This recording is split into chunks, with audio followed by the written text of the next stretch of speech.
Greetings. This is Doc Ock coming to you live and direct on the seventh day of the week, on the Sabbath day, on a Saturday. That's right. And today we've got a story for you. On a personal note, I grew up. My story actually straddles two different eras that are just as significant as the new era we're coming into, the post CV era. Like we had the post 911 era, and we had the post Cuban airplane, the hijacking era. Yeah, now we're moving into the post CV era. Now we haven't quite got there yet. We're still in the middle of it, so it's hard to see the forest for the trees. But I can see the forest for the trees. I know what's going to come. I have an idea of how things are going to go in the new day, because we're experiencing the first minute of a new day. I talked about that the other day. So these two eras that I straddled are the era of segregation and the era of integration. Now, most people think of the era of integration as being the shiznit or the main event, the cat's meow, hot stuff, because now we could do things that we could not do before. But I always harken back to my youth, because in my youth, I also remember reading a book by an African author. Actually, he was the first African author to have a fiction novel published. And he was from Nigeria. His name is Amos Tutuola. Tutuola. Just like the name of the brother that played, what's his name? Ice-T, that played that role on, what's the name of that show? Law and Order. He was on that show, Law and Order. I don't know if it's still running or not. But Ice-T was on there, and his name was Officer Tutuola. So Ice-T knew who he was talking about. He read some Amos Tutuola. You need to refer back, because Ice-T was trying to pass you a message there, but it was in the secret code. You know, sometimes we got a code switch. So switch up your code, and because Ice-T was dropping a load just with his name that appeared in all the credits. He kept saying it appears over and over and over again. Every time those credits roll, Ice-T, Tutuola. So Amos Tutuola, his most famous book, one of his most famous books is The Palm Wine Drinker. But the one they don't talk about that much that I really liked was My Life in the Bush of Ghosts. Oh, that was a heavy book. That was a heavy book. Easy to read, because he only had about an 8th grade education, so he didn't use a lot of big words, but he did use some descriptions of things from another perspective, from an African perspective, that I was unfamiliar with. But the other thing he did, he described some ideas. And one of them is bridge of loss and gain. It's kind of like what I talked about the other day, about there's two sides to every coin. You have the obverse and the reverse. And the obverse is the side of the coin that's obvious. That's the head. But most people forget about the tail. The tail is just as important as the head. You know, so in this case, segregation and integration, heads, tails. Which one is which? Which one is the obverse and which one is the reverse? What did we gain and what did we lose in both situations? So a lot of times we like to focus on the integration part, and we forget all about the segregated part. We forget about the reverse side of the segregation coin.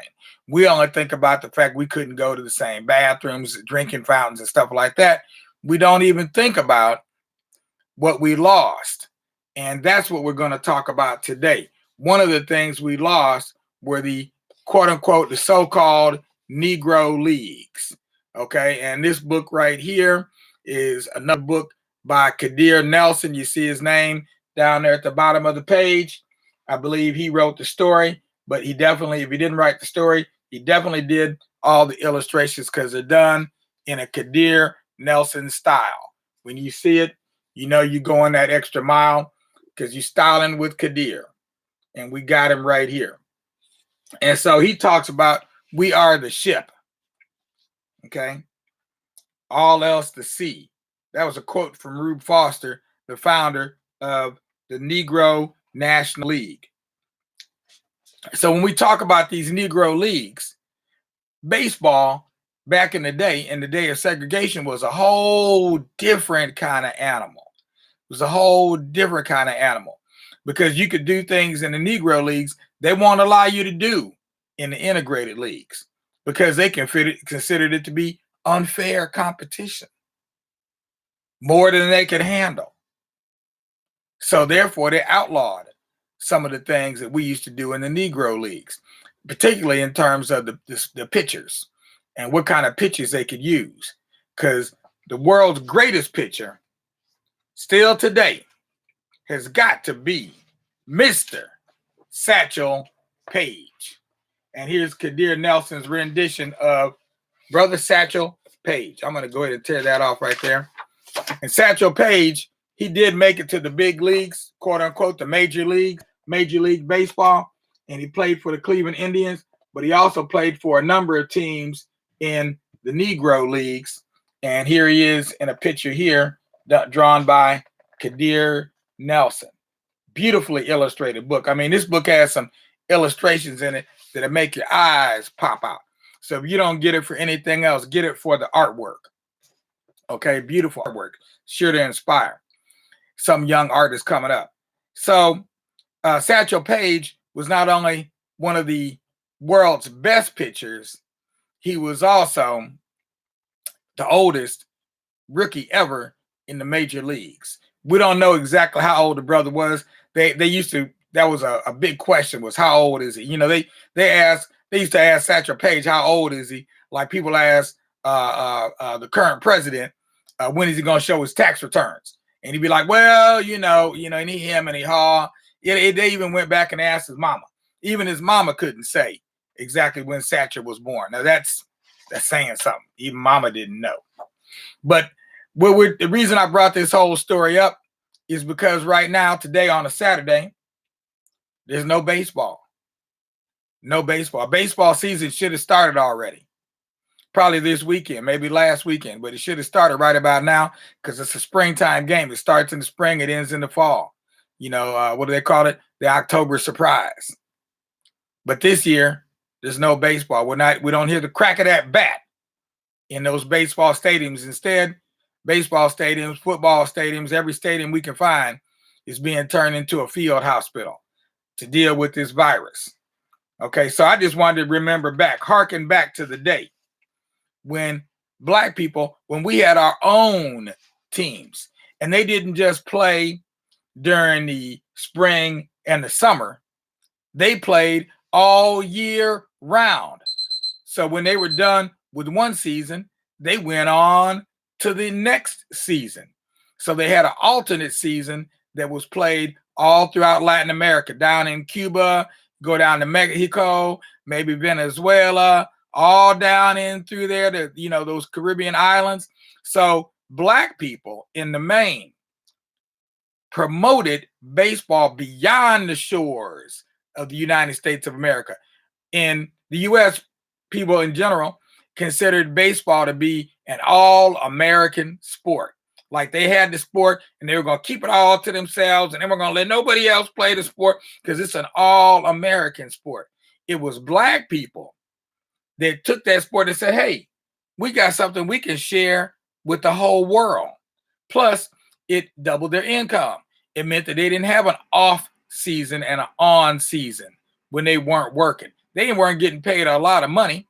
They were getting paid good money, but they could make better money if they kept right on playing. Plus, they developed a whole nother set of players that they could compete with, which improved their own playing. Competition breeds a competitive spirit, but it also breeds better players. So I've got some other pictures in there. I want to show you one because this is a wonderful book. Now here's a picture. And the thing you have to think about is that when you think about the Negro leagues and black baseball, you have to keep in mind that it wasn't just the players on the field that were affected when integration occurred and the season of the Negro leagues was finally over. It affected the managers, the owners, the all the support people, as well as the fan base, because it still wasn't easy to get up in those other stadiums. You know, that we all had to go to another section and all that kind of stuff. Okay, well, at least during segregation. Well, during segregation, yeah. Well, I can't recall exactly how that transpired in terms of the transition, but things still weren't quite right. Okay, and so here you see a picture.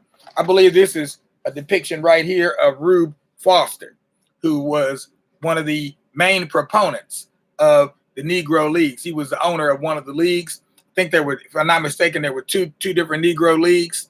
There was more than one Negro league. So it wasn't just a Negro league. There were the Negro leagues.